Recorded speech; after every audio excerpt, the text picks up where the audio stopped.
ভাই এই পান বরজের ক্ষেত্রে আমরা দেখি অনেক সময় এই যে উঁচা নিচা জি। পানের যে লাইনটা সেটা উঁচা সাইডে নিচা, এর কারণ কি? এই যে সাইড দিয়ে পানিও নামতা যদি পরের সাথে পানি বাজে তাহলে পর নষ্ট হয়ে যায়, পচে জায়গা মানে পচা লেগে জায়গা, পচা লাগলে মানে পর পচে যায়, মরে জায়গা, যার কারণে ড্রেনের মতো রাখতে হয় যাতে পানি জমাট না হতে জমাট পারে, না হয়। তাই না? হ্যাঁ। এই পান পাতা ব্যবসার জন্য আপনার কোনো প্রশিক্ষণ বা অন্য কোনো সরকারিভাবে কোনো প্রশিক্ষণ আপনি পেয়েছেন? না, প্রশিক্ষণভাবে পাই না, বাপ দাদারা আগে আগে থেকে করছে, ওই দেখা দেখে আমরা শিখছি, ওই ভাবেই করছি, কিন্তু প্রশিক্ষণ সরকারিভাবে কোনো দেয় না বা কিছু। এই পান পাতা বরজের জন্য আপনারা যেভাবে পরিবার থেকে শিখে থাকে, এর বাইরে কি কোনো প্রশিক্ষণের দরকার আছে? প্রশিক্ষণ হ্যাঁ সরকারিভাবে দিলে ভালো, আরও উন্নত হয়, কিন্তু প্রশিক্ষণ দরকার আছে, কি শিকার তো শেষ নেই, প্রশিক্ষণ দরকার আছে, কিন্তু আমরা তো ওইভাবে পাচ্ছি না, সরকারি থেকে কোনো অনুদানও পাচ্ছি না, কোনো প্রশিক্ষণ বড়পতি কোনো অনুদান সরকার দিচ্ছে না। আর একটা কথা হলো যে এবছর যে পানের বাজার কম, এই একমাত্র ছাপলেও নাই, আগে আগে বিদেশে পান যেত, যে ভালো পান্ডি যেমন এই পান্ডি আগে বিদেশ নিত, কিন্তু আমি তো আমার বাংলাদেশের পান বাংলাদেশেই থাকছে, বিদেশে নিলে বিদেশে চলে গেলে তাহলে আমার এই পানটা আরও দাম বাড়তো। পান যখন খেতে বনে বা চাষ করে, এটা কি কি মাসে বুনতে হয়? এই যে কার্তিক অগ্রহণ মাসে, কার্তিক মাসে, আশ্বিন কার্তিক মাসে, আশ্বিন কার্তিক মাসে এটা বোনার পরে এটা বিক্রির যোগ্য হয় কি মাসে?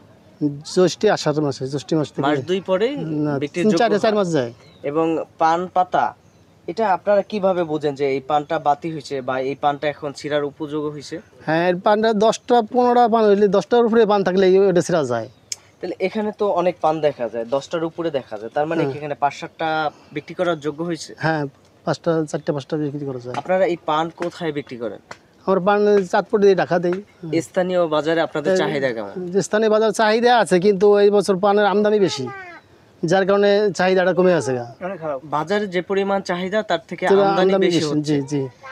তাহলে আপনার বাজারের সাথে এই পান পাতার যে ব্যবসা সেটার সামঞ্জস্যতা আছে। জি জি। আর অতীতে আমরা দেখছি বাজারে যে পরিমাণ চাহিদা আছে সে পরিমাণ যোগান নেই। যোগান নেই, হ্যাঁ। এখন আপাতত এই পান সেক্টরটাকে শিল্পের আকারে নেওয়ার জন্য আপাতত কি করা যায়? শিল্প আকার নেওয়ার জন্য সরকারের কি ব্যবস্থা নিতে হয়, কারণ আমাদের তো চাষিরা, যে চাষি আছি আমরা, আমরা তো আমাদের পক্ষে তো সম্ভব না শিল্প আকার নেওয়ার জন্য। কিন্তু এটা যদি সরকার বিশেষ করে আমাদের সাপ্লাইটা চালু করে দিলে, তো আমরা মনে করেন যে পানের বাজার কমপক্ষে গাদিতে আরও 5,000 10,000 টাকা বাড়লে আমরা চলতে পারি, কিন্তু আমাদের এখন চলার দোষ করে যাচ্ছে। আপনারা অতীতে যেভাবে পান বিক্রি করছেন সেখান থেকে পানে যে পরিমাণ খরচ হয়, খরচের তুলনায় লাভটা কেমন হয়?